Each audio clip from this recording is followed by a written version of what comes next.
on today's StoryBeat. If you have a story sitting in your heart that is important to you, and you know that it's unique, you know that it would benefit the others, you should write that story. You should write that book. This is StoryBeat with Steve Cuden, a podcast for the creative mind. StoryBeat explores how masters of creativity develop and produce brilliant works that people everywhere love and admire. So join us as we discover how talented creators find success in the worlds of imagination and entertainment. Here now is your host, Steve Cuden.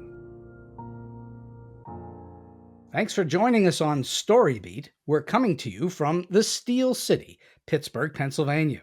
My guest today, Qin Sun Stubis, is a newspaper columnist, poet, and author of the award-winning historical saga, Once Our Lives, the remarkable true story of 4 generations of Chinese women who struggled to survive war, revolution, and the eerie power of an ancient superstition that seemed to change their lives for nearly 100 years. Born in the squalor of a Shanghai shantytown, Qin overcame poverty, starvation, and the political persecution of her family to win admission to a prestigious Chinese university and emigrate to the United States, where she became a successful writer. With more than 200 published works, she strives to strengthen the bonds of understanding and humanity that connect us all. I've read Once Our Lives and can tell you I was deeply drawn into Qing's tale of growing up in the most harrowing of circumstances. Qing writes beautifully and movingly about her family and their struggles to endure extraordinarily difficult conditions. I highly urge you to check out Once Our Lives. You can learn more about Qing and her work at qinsunstubis.com. And so for all those reasons and many more, it's a great honor for me to welcome the outstanding writer, Qin Sun Stubis, to StoryBeat today. Qing, thanks so much for joining me. Thank you, Steve. It's my great pleasure to be on the show. It's really my pleasure. It's my honor. So let's go back in time a little bit. Your book, which we'll get into shortly, is really all about your upbringing and the upbringing of your parents and various families around you. How old were you when you first started thinking about words and writing? When did it occur to you that writing was something that maybe you could do? Were you a young girl? You will be surprised when I was a young girl, it was Cultural Revolution. I was very much afraid of words Oh, because my father spoke honestly. Whatever he thought was correct, he spoke his mind, and he was imprisoned during the Cultural Revolution. It was 1968. I was barely 8 years old.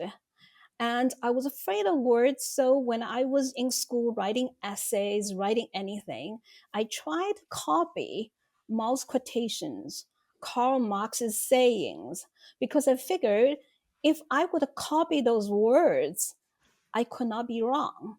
So yeah, I loved words ever since I was a little girl, but I was afraid of words because what had happened to my father. So what happened was I loved words so much, so I enjoyed reading. and words could get you into really big trouble if you say the wrong ones. Oh, it was crazy. People during the Cultural Revolution, they were not even allowed to talk about cat because the word cat has the same sound as the Mao Zedong's given name, Mao. Huh. So if something happened to a cat and if you're accused of hurting a cat, it was a political crime Hmm. because you will be assumed that you're against the Mao. And because Mao and Mao, they are so similar. So Chinese language is a little bit different from the Western language. We have one sound with many, many tones, and each tone would represent a different word. And now, even the same sound with the same tone, if you look it up, you probably some of the common words, you can find like 50, 70 words of the same sound. So, as a result of it, it is a little bit scary to use the language if you're not being careful. I used to be a tour guide for the Americans, so I used to joke with them how complicated is the Chinese language. I said, if you can use one sound and you can actually make a sentence. One sound. Yeah, one sound. So I will give you an example with M-A, M-A, ma. You can see ma, ma, ma, ma. Did the mother scold the horse? So you got a verb, you got a noun, you got everything, even in the question form, Mm-hmm. all happened with one sentence with one sound. So I was fascinated by language. I loved it so much. I actually eventually became a librarian Mm. in a high school. My sole purpose was to hide behind the counter because, it was like a revolutionary time. Students were not interested in books. How old were you when you first started to read?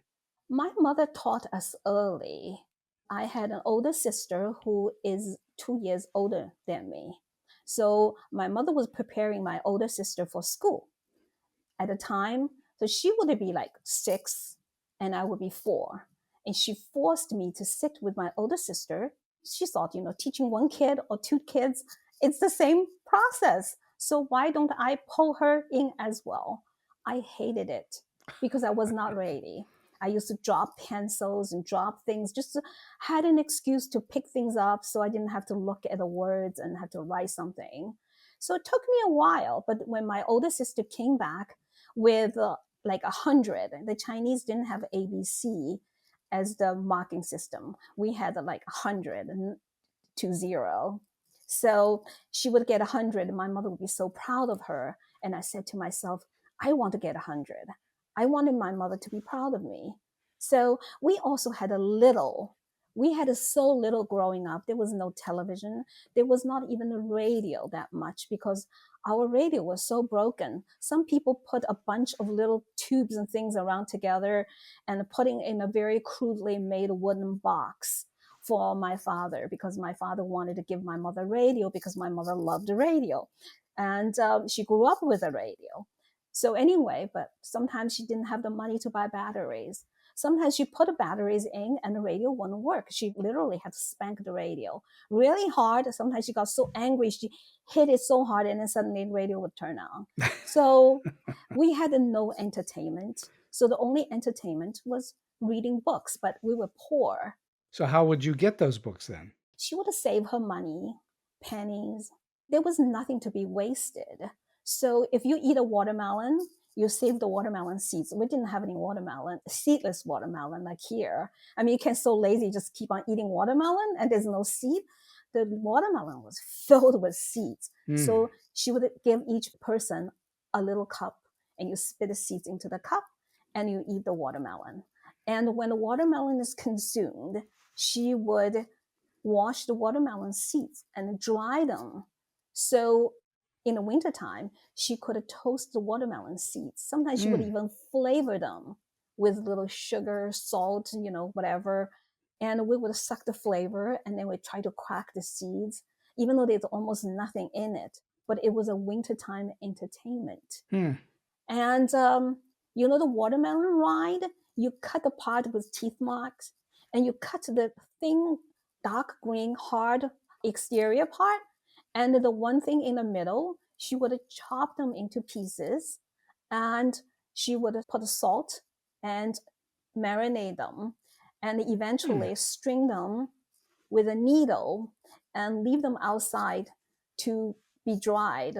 Sometimes she would pickle them. So there's like nothing to be wasted. Everything's got to be used. Everything had to be used. So she would save the few pennies and she would buy us books. And all 4 sisters, we would share the books together. And what kind of books would you read? Oh, it was Cultural Revolution. It was the time the country did not encourage education. So we didn't have any like fables or old stories and old Chinese traditions. They were rather revolutionary about teaching you about how to love the country, to growing sunflowers, which was a symbol of Chinese people. When the sunflowers rise and grow up, and it would have always faced the sun, and the sun was our great leader. So there would be books rather revolutionary, but my mother wanted us to read, so she didn't really care what book. As she could afford anything that was for sale out there, she would buy us the books. The important thing to her was that you read, that you learn how to actually understand words on paper. It meant so much to her because she grew up, she was deprived of that right because she was a girl. My grandfather was rich enough to give her gold watches, but he was westernized enough to be converted to Christianity. He was baptized along with my grandmother, with my mother, but he did not. He was still deep down inside, he was a Chinese man. Like young women should not be allowed to be sitting out there with the other people. They shouldn't have a voice. So he actually tutored my mother himself. My mother had no education, but she was tutored by my grandfather. She learned to read and write, to learn numbers. And eventually she was ambitious enough and also bold enough because it was the communist country. She felt my grandfather couldn't control her anymore.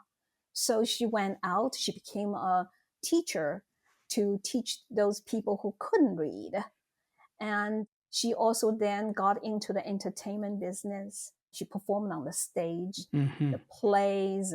She was offered a job as a movie actress by the Shanghai Film Studio.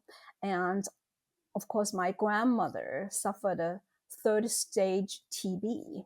And it took her 3 years to die. But my mother couldn't go and take a job. She had to go back home to care for her mother until my grandmother died. And that's what I assume many families had to go through when someone got ill, is that someone in the family had to take care. Oh yeah, because China was at the time was all about the family. Because the whole reason you need to have children is that when you get old, your children will take care of you. When you got sick, your children will take care of you. So my grandparents, this particular set of grandparents, they adopted my mother because they were childless. They felt that if they could adopt a girl and having a child would bring them more children. So yeah, the whole reason for them to have children was to take care of them. As you're growing up in this very difficult circumstance in Shanghai, at what point, as you're reading, I guess, what you would think of as cultural revolutionary books, when did you become exposed to the notion of writers and writing? I'm assuming that the writing in the revolutionary books probably was not as great as the great writers. Would that be correct? We had some great writers. They were most Russians. Russians. The Russian writers, they were translated into Chinese. Like what books? Well, I don't believe at the time I read any of them because it was during really, really the revolution time. So we did not want to read anything. And then by the time I was, in the educational system, China accused Russia of revisionism. So even the Russians were taken out. So when I was learning, there was very little to be learned. I did not even know how big the world was. So, how were you then exposed to the notion of becoming a writer? Because you've been doing this a long time. When did you start to write?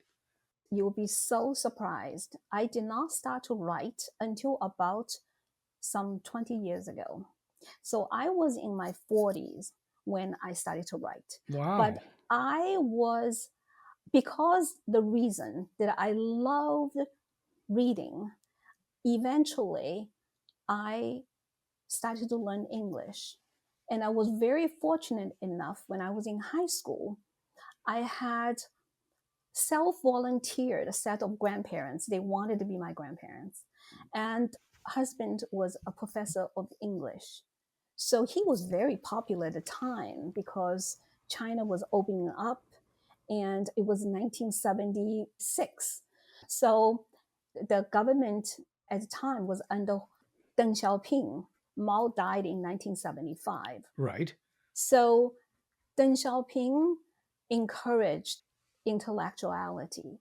He wanted China to start what he called a college entrance examination. which started from the imperial days in China, where all the people from all over China, no matter your position, your wealth, or anything, they were called upon to the capital to take a national entrance examination. Whoever achieved the highest then would be promoted to become government officials. You would be given assignment of like provincial government, or you could go as far as the prime minister, advisor to the emperor himself. So intellectuality, knowledge was one way that would stimulate people, feel like this is a gamble. If I learn enough, one day I might become the prime minister of China just because I'm Wow. smart and I'll learn a lot.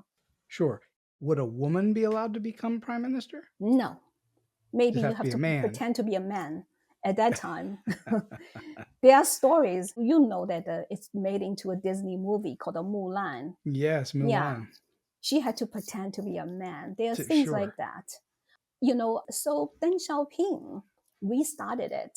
And it was the first time ever in modern Chinese history we had an entrance examination for college. And I was just graduating from high school. So I was very, very fortunate. And then I had a professor of English who was giving me private lessons. So I remember learning the real English story for the first time. The professor told me, he gave me a story, and he said, all you have learned is Chinglish.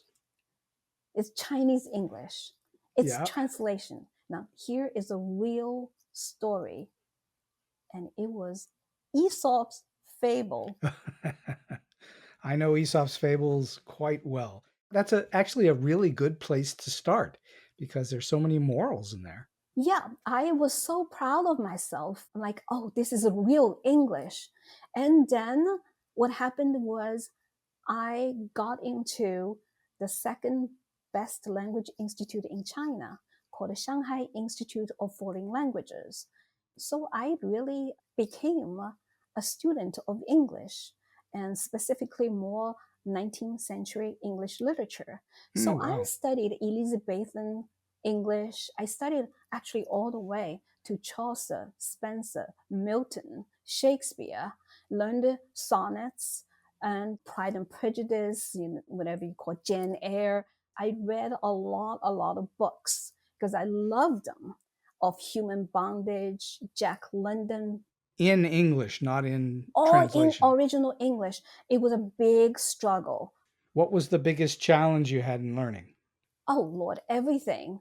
I mean, I used to have a notebook filled with English words. Like you start to read the original novel, every 3 sentences, every 2 sentences, there's a word that you won't know. So you have a dictionary from one side, and you have a book on the other, and you keep on reading. And I would sometimes write down phrases that I love so much, or the words that I felt that I love them. I didn't understand archaic words. Is anything like I totally collapsed the timeline. To me, a word has meaning, and that's it. I didn't understand the concept, like the word is no longer in use. It's too archaic. It's not a word anymore. But every word to me was a word.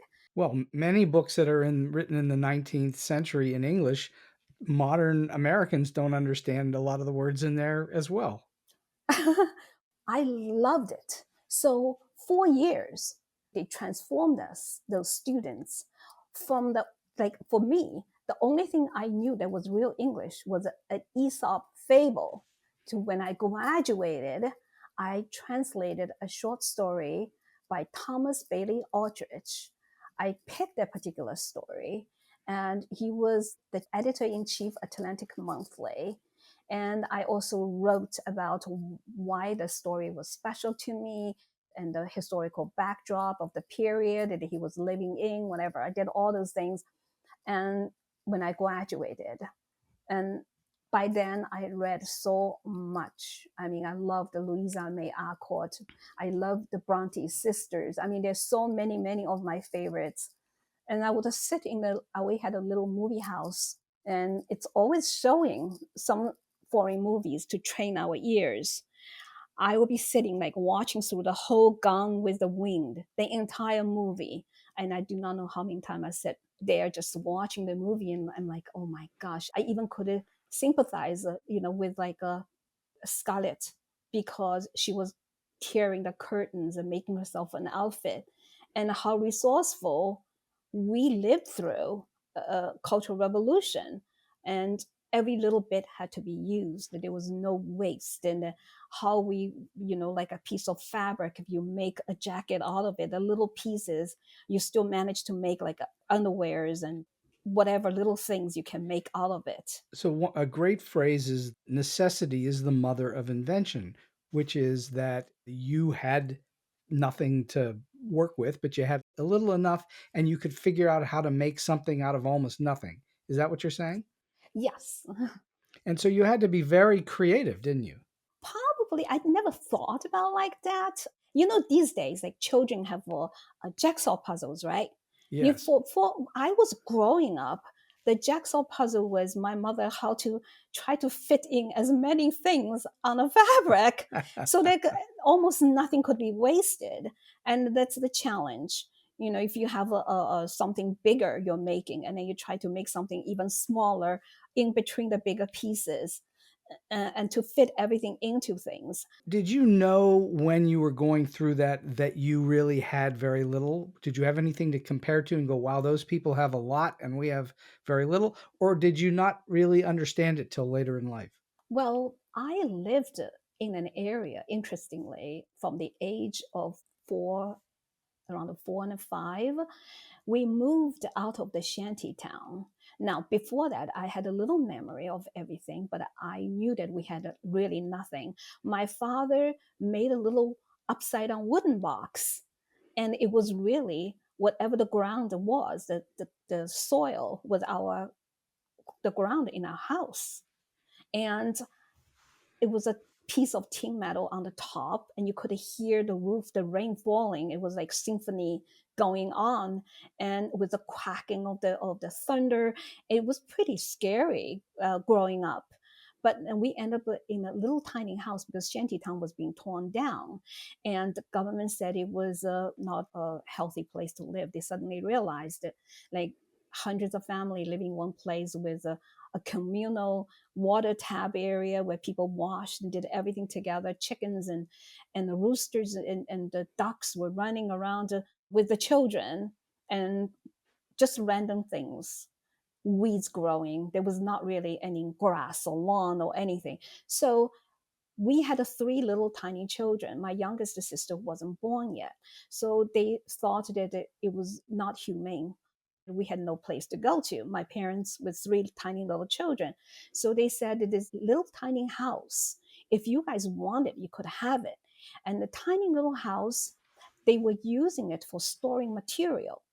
It was my father was working for a construction company. So they said we would move out everything and you guys could stay in there. My parents were more than happy. It's like, okay, great. We're going to have a house, a real house. But that tiny little house was actually a servant bathroom, showers. There were two shower stalls, really. Our floor was made with like yin yang floor.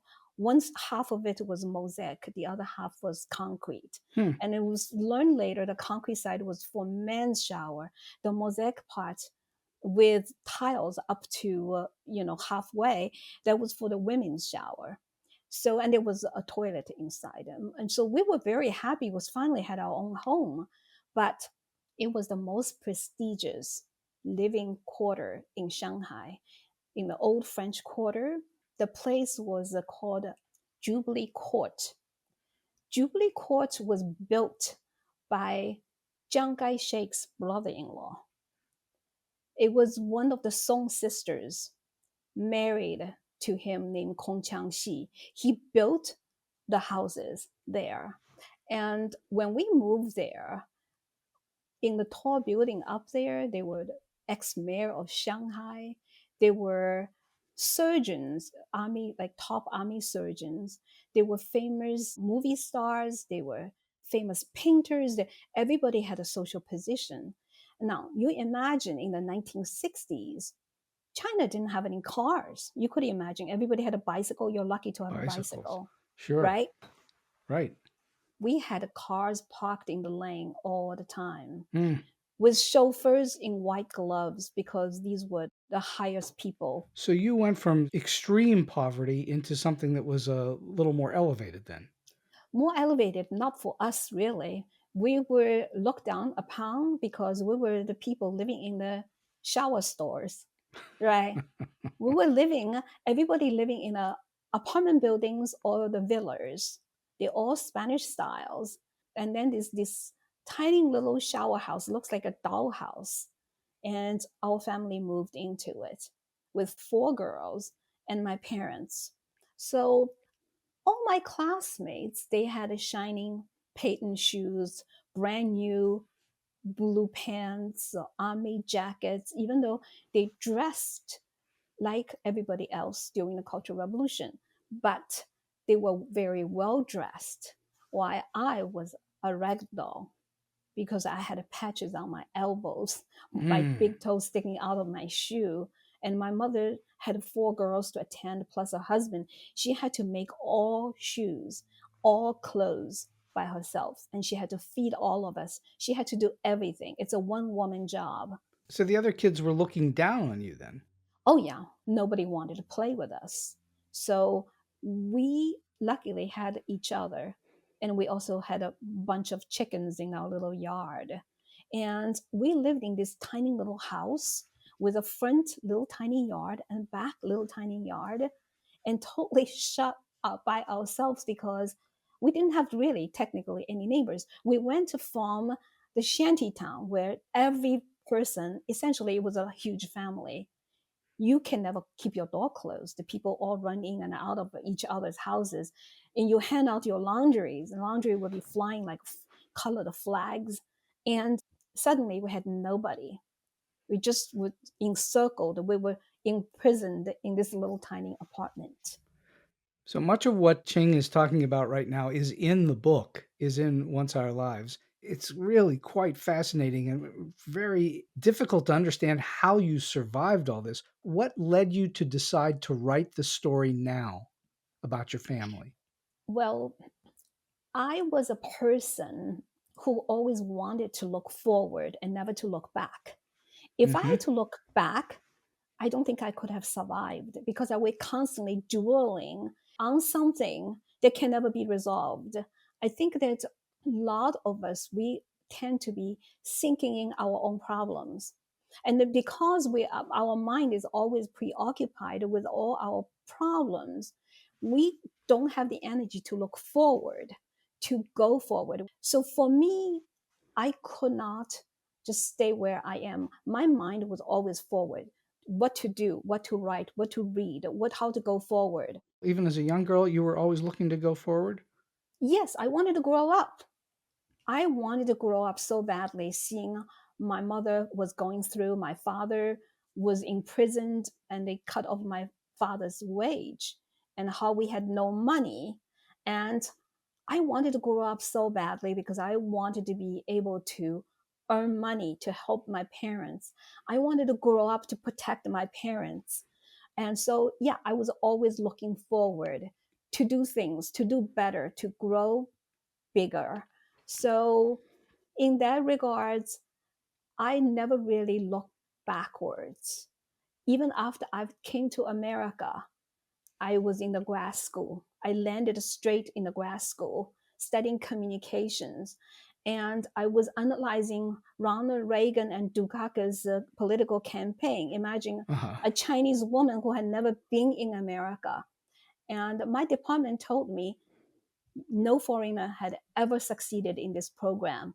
You better off be transferred to the Chinese department or Oriental studies. I'm like, I'm Oriental studies, or I don't want to do more Oriental studies.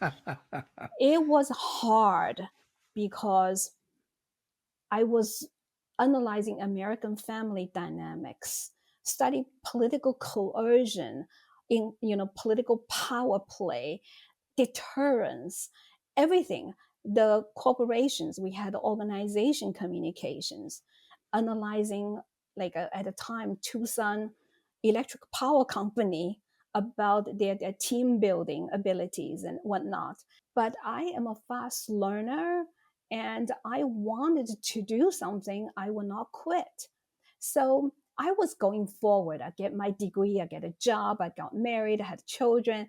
I just going forward. And then one day it hit me when my parents were gone. And imagine they were so far away from me. My parents never came to America, they never Oh, saw really? America. Hmm. They died one after another. And I was unconsolable because when I was growing up, as I said, I didn't have anyone. I just had my little sisters and I had my parents. We were like army soldiers in the same ditch. We fought together and the fight, the war, the battle of for life. That's what we did. And suddenly they were gone. I started to think back about the past, the road that we walked through. All these things came back to me like a movie. I couldn't stop myself. It was very vivid for you. I have a great memory. I've learned only much later on when I started to write. I actually have a photographic memory. Wow, you're lucky. Yeah, I remember things. I remember colors. I remember the color of the clothes I was wearing. You know, in front of the book, there's an image of the four little girls. I had a little checkered skirt. I remember the colors.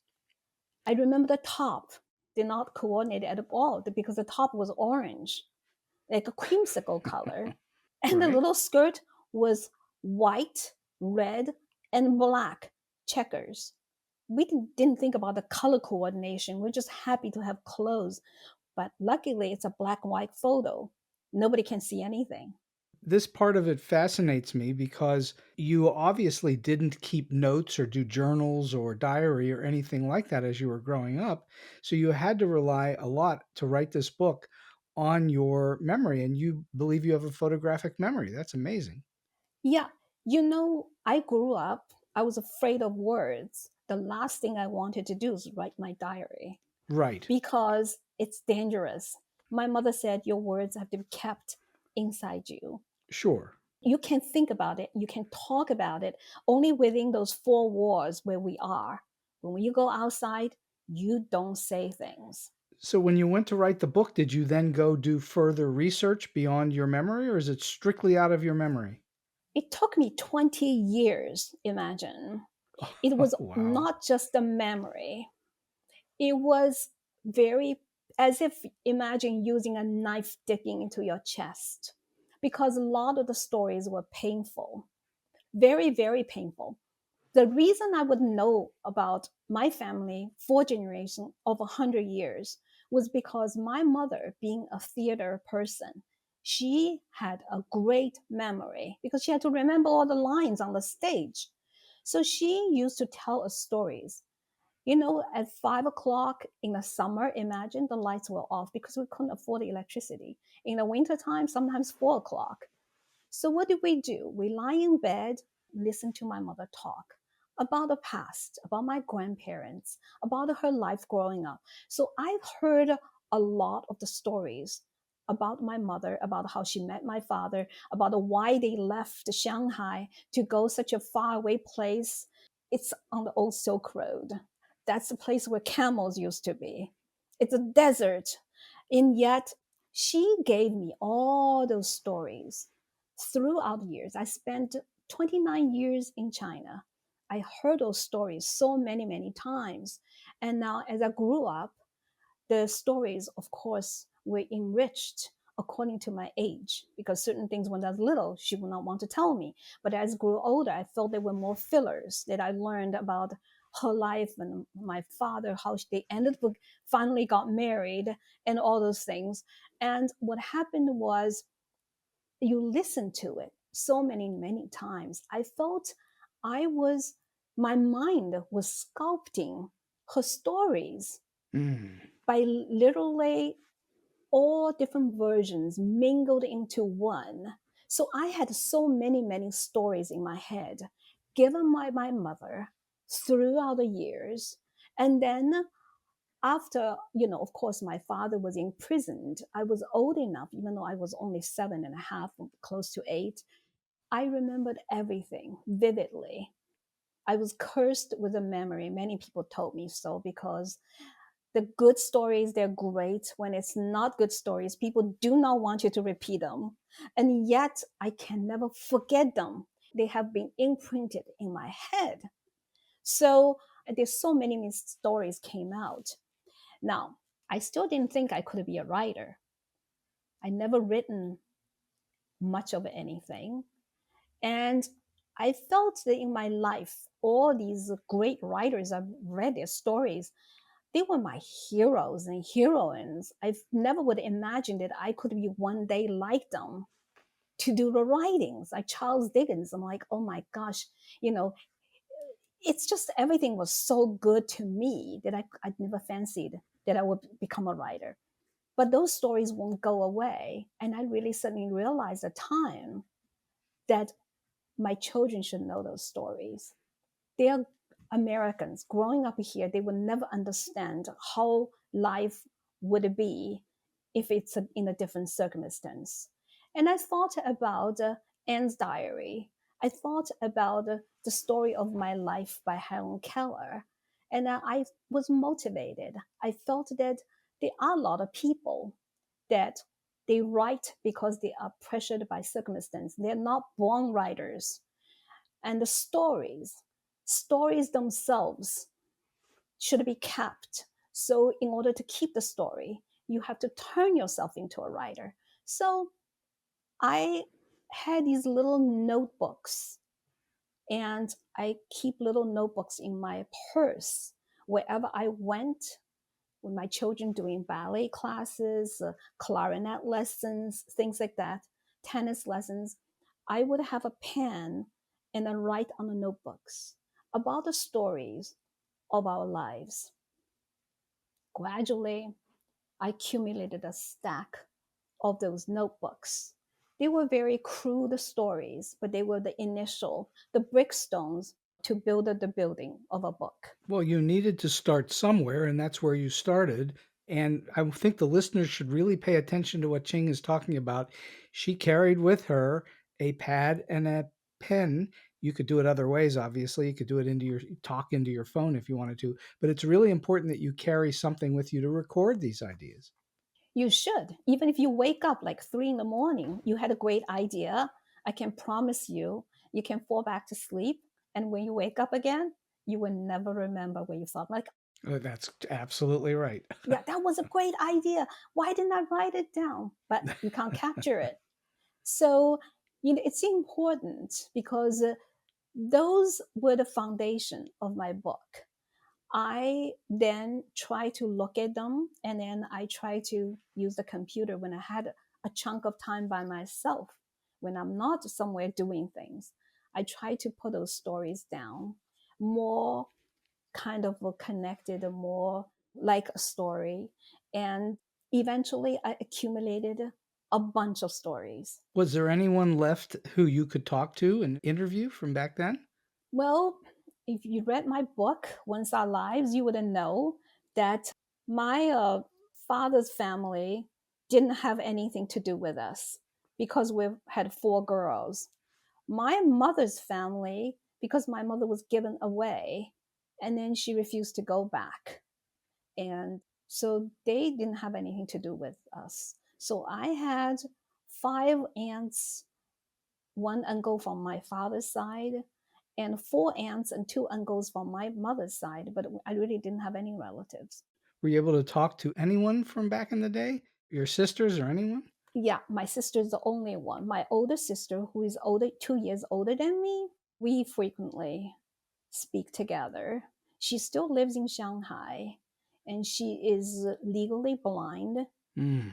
Right now, she actually is learning how to be a blind person, how to work with this blind person's stick. And should she come to that point, because her one eye is totally dark, the other eye is mostly dark. And she had her retina torn several times, had to be reattached. So she wasn't born correctly because My parents went through so much. My mother conceived her during the 3 years of famine over in the desert with nothing to eat. Her eyeballs are not round. They actually are in the shape of an olive. Mm. So she was always having problem with her eyesight. She could never see the blackboard. She had problems seeing things, but now she's at a stage where she cannot see practically at all. Oh, that's a So I shame. speak to her, yeah. Was her memory good too? Was she able to share things with you that triggered other memories for you? She is very sharp. She remembers everything. And she was actually more the literary person in our family. When she was like 10 years old, she had an ambition of working on a novel. She actually wrote novels and filled her notebooks with all the stories, and eventually she burned them all. Oh, So, she still is a very good writer in Chinese. I always enjoy receiving her little emails. She used to write me, letters. And she's a fascinating person to talk to. Yes. So I did ask her certain things. so you had that. Did you go back to China to do further research? No, I haven't been to China for 15 years. I see. Yeah, so I do not know when I will be able to go back. There's just so much going on in my world Mm-hmm. here. But after my parents were gone, I used to go there all the time when my parents were alive. But Mm-hmm. I think that if my sister really loses her eyesight at some point, I have to think about, making my ways back there again. Mm-hmm. So you open the book with this incredible line, which is everyone says my father's life was ruined before he was born. What a great opening line. Tell the listeners what that huge statement means. Why was this said about your father that his life was ruined before he was born? Well, according to my grandmother, my father's mother was a Buddhist. So she believed in a lot of superstitious things. Even though it was during the Cultural Revolution, her beliefs couldn't be changed because she already had all these beliefs. So she used to tell me a story all the time about how she was visited by a beggar for an entire week every day. She was 19 years old when my father was born. So she was feeling very vulnerable because she lived in a little seaside village where there was no doctor, no nurse, but only the midwife. And she saw young women like her giving birth and died. Hmm. So she was very, very scared. And then there was this beggar every day at the same time visiting her. She felt a sympathy for the beggar. Also, she felt that she was keeping the beggar alive, as if that would, in a Buddhist situation, you do good deeds, you will be rewarded with good things. So she wanted to make sure that she would survive this childbirth. So every day she was feeding the beggar. And the last day, the seventh day, the beggar came, and the beggar told her that he's coming. He's coming. So my grandmother did not really believe the beggar, whatever the beggar was saying. He looked very pathetic, right? He always just wolfed down all the food, and then he would burp and then he would leave. And that night, my grandmother actually had my father. And the next day, the Chinese women, you have to stay in bed for an entire month after the child is born. You're not supposed to touch the ground. You're supposed to stay indoor to be fed, taken care of. And my grandmother went to the door. She wanted to feed her beggar. He never came back. Wow. The beggar never came back ever. And one day, my grandmother looked at her baby, looked at my father, and she suddenly realized that the beggar was not a person. He was what Chinese would call a yu huan, a wandering spirit. He was looking for the host of a body.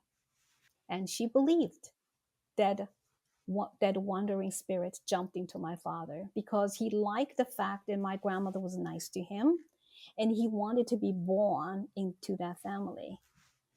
But my grandmother knew a beggar's fate. Imagine your child born with a beggar's fate. Everything bad would happen to you because a beggar's life was bad, was hard in any way, as if human life is not hard enough. So she believed that my mother had four girls was also because of the beggar. The beggar brought her unlucky things, including giving her only granddaughters and no grandson. And that was considered not a good thing in those days. Well, my father was firstborn son, grandson, so they were expecting him to have a boy. And then my mother kept on having girls, more girls, and they didn't care. They felt they wanted to have nothing to do with us, even though my grandmother loved my father to the end of their lives. And it only can be revealed, the beggar spirits, how it concluded at the very end of the book, which was, by the way, the hardest part of the story. Why? Because I did not want to think about how my father died, how he went to prison the second time. Usually, those people who were imprisoned during the Cultural Revolution, when the revolution was over, these people were being apologized, that they were giving back their income, they were given back their positions. And my father, instead of getting an apology, he was sent to the prison again, being accused of for Cultural Revolution. He was imprisoned for statements made against the Cultural Revolution. Yes, that time from 1968 to 1975. And now in 1982, he was incarcerated again for this time for Cultural Revolution. And he was sentenced to 7 years in the Shanghai prison. I did not want to. He came back. I tried to encourage him to live. I was working and I was in a very tough position because government to me assigned me to working with Americans at the time. And Deng Xiaoping said, even if you don't come from a good family background, if you're good at something, they would encourage you to do something. So they gave me a job that was under foreign ministry and tourism ministry. At the same time, I had a father as a political prisoner in a prison. So I made sure no Americans ever knew that I was in such a situation. I made up my father was a lawyer, was a worker, was a doctor. I could say anything except that my father was in prison. And I was making money to support the entire family because he was imprisoned. They fired him officially. And my mother had no money. So I was supporting, I was the father of the family for 7 years. And he came out. He became quiet. He wouldn't talk anything to us. And also, he dressed like a beggar.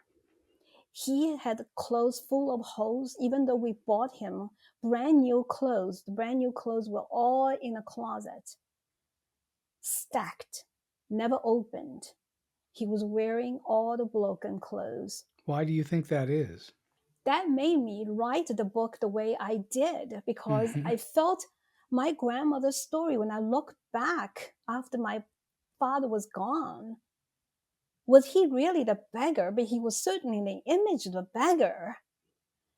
And my grandmother was so confused. And my grandmother, I believe, had dementia at the time.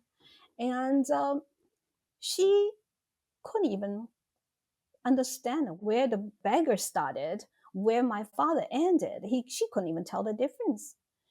To her, the two of them were one. That's weird. Well, she all her life she blamed herself for feeding the beggar, being nice and kind. That's powerful. That feeling and that belief filtered through that. It's very powerful. And they died within hours of each other. Oh, that's really interesting. I wrote at the end of the book, and every word of it was true. I actually had a different ending And it was through the process of final editing, I suddenly realized this is a historical book. I didn't even change the names. All the names in the books are the real names of the real people that once lived. And I had to have courage to put the last bit of the story together as it happened. But it was very, very painful to me to see my father that way and how it ended. Well, as you were writing it, did you relive it? Did it go through your mind that way where it was that kind of pain? Yes, I felt that I had to relive my life so many times in order to put the book together. And by reliving my life so many times, in a way, I felt it was very therapeutic because I felt that horrible pain in a way hurt me so much, almost felt that what's the meaning of life? Why am I here? My husband told me that I should probably consult a psychologist, probably should. I'm like, who would understand me? My life, I mean, what had gone through? I have lived as if I have lived the lives of many people. Oh, yes. And that clearly is there in the book. In fact, your book reads more like a novel. It's beautifully written and it reads more like a novel than a memoir. Was that your intention to have it read and feel like it had that kind of thrust of a novel? I don't believe I did. I was more digging out my heart and wanted to remember my life once it was. And that's why I name it Once Our Lives. There is a nostalgic feeling to it. And I wanted all the readers to be able to place their feet inside the shoes of these Chinese people who lived through that particular historical period. I think you succeeded at that quite extraordinarily well. When you're reading the book, you feel what you're trying to get us to feel. The book is not like a distant thing, it has real heart and depth. Have you tried to find a way to maybe turn this into a movie or a TV series? I would have loved that. I would have loved anybody who are the listeners out there or anybody you would know to recommend to me. I would have loved to have it to turn into a movie. I felt also this book is not just about my family. Anybody who's going through war, revolution, famine, they're struggling. Our basic human feelings are all the same. It doesn't matter. You're Chinese, you're African Americans, you're people living on different continents. We are all the same people. We're made of blood, flesh, and we have feelings, we have tears. Not that one kind of people have tears and the others don't. We all have the same feelings. What I wanted people to understand is we are actually, through this story, we will understand we are much stronger than we think we are. You always say like, oh, I may be not able to live through it. This is so hard. It's so unimaginable. What is unimaginable could happen to anyone at any time. You know, the world is like our weather, like the clouds up there. Like, oh, it's not going to have rain. And guess what? The next second it's raining. Yes, it is. Yeah, so we don't really know. We should count our blessings when time is good. We should treasure the good times. When bad time comes, you say, you know what? This is life. Life actually teaches us to be stronger. If we always live through good times, we become very soft. We worry too much. But when we go through the really bad times, when your house is burned down, when you're running out and you have no food, you don't know when the next meal is going to come from. I mean, I had to go through garbage to pick the remains of the charcoal. I mean, I remember the stinky feelings in a garbage dump and how to use we didn't have gloves, okay? My little tiny hands digging through, and you have to feel the weight of these charcoal remains because they all look white, but the unburned charcoal actually way heavier than the burnt charcoal, and you would know that, and put them in a little basket and take them home so my mother could use them because we couldn't afford to buy charcoal. Well, that's the kind of storytelling that Qing has in Once Our Lives that's very powerful and very emotional and gets right into your heart as you're reading. I would be remiss as we're talking if I didn't ask you a little bit about writing your column. You've now written how many columns? How many stories have you written? 200? Oh Lord, I have written over 200, like 216 columns. Wow. Okay. So what are Yeah, most of your columns about? Are they also related to your family or what are they about? my columns actually is from my perspective. It's called the Reflections from the East. It's on the Santa Monica Star, and it's a local newspaper in Santa Monica. Mm-hmm. And I write about how I feel from my perspective as someone grew up in China through all these things and now living in American society, about parenting, about the events, about like I just wrote a column about International Children's Day, about how hard it was to be a child growing up. And because I never felt there was a minute that I could be a child, always had to help out, always worry about things. But when I was in school, that was the time that I was a child. I didn't have to worry about anything. I could just sit there and listen and absorb whatever knowledge that was given to me. And so your columns then are really based on your life then, your perspective, Mostly. mostly. Yeah, I could not stop writing about them. I write about my children. I write about, my dog. I also have interviewed a lot of people who was in the iron lung and suffered from polio Polio, yeah. and how he grew up and all different things. So I write about everything, whatever I found that is interesting to me.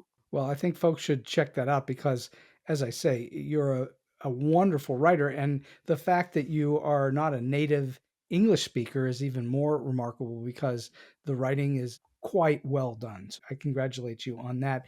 I have been having a very, very wonderful and interesting conversation for an hour now with Qin Sun Stubis. And we're going to wind the show down just a little bit. And I'm wondering, Qing, can you share with us a story more than what you've already shared, all these great stories? Do you have a story that you can share with us that's either weird, quirky, offbeat, strange, or just plain funny? Well, I think that, as a writer, we always have to write query letters, try to get a book published. So I have here is a very fun, short, at the time, it was very hurtful for me, and little story that someone replied to my query letter for having my book published. And she said, if I would allow her to rewrite my book in my voice. And I said, no, I already have my voice. Why do you have to rewrite my book in my voice and then get my book published? Does it make sense? That makes no sense. No, you have a voice. You have a very powerful voice. So that's how sometimes when you try to get stories published, your book published, people would do crazy things, write to you. And I think as a writer, we should know what makes sense and what doesn't. Not because you say you'll get my book published, I would agree to anything. Well, that's what a lot of people will do. They'll bend over and say, yes, I'll do whatever you say if you'll publish my book. But you stood pat, you stood still on your own voice, which is, I think, the right way to be, because you have to believe in what you've written, or why bother to even publish it at all? So I think that you did exactly the right thing. So last question for you today, Qing. I'm just wondering, in all your experiences, are you able to share with those that are starting out in the business as writers, or maybe they're in a little bit trying to get to the next level, some piece of advice or a tip that can help them? I would say it's very, very important. If you have a story sitting in your heart that is important to you, and you know that it's unique, you know that it would benefit the others, you should write that story. You should write that book, no matter how hard it is. Even though it took me 20 years, here I am after 20 years. I have a book And I've learned so much through the writing experience. And I think that it's important. People always say, like, oh, it's too difficult, it's taking too much time. But if it's worth it, it's something that's important to you. You don't want to have a regret in your life someday. Oh, I could have done it. I should have done it.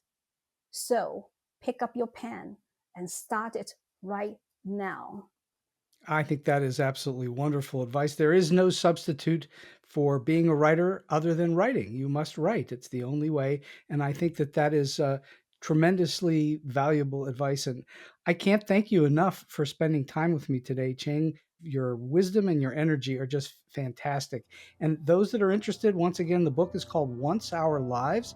And you can find out more about Qing at qingsunstubis.com. Qing, thank you so much for being on the show with me today.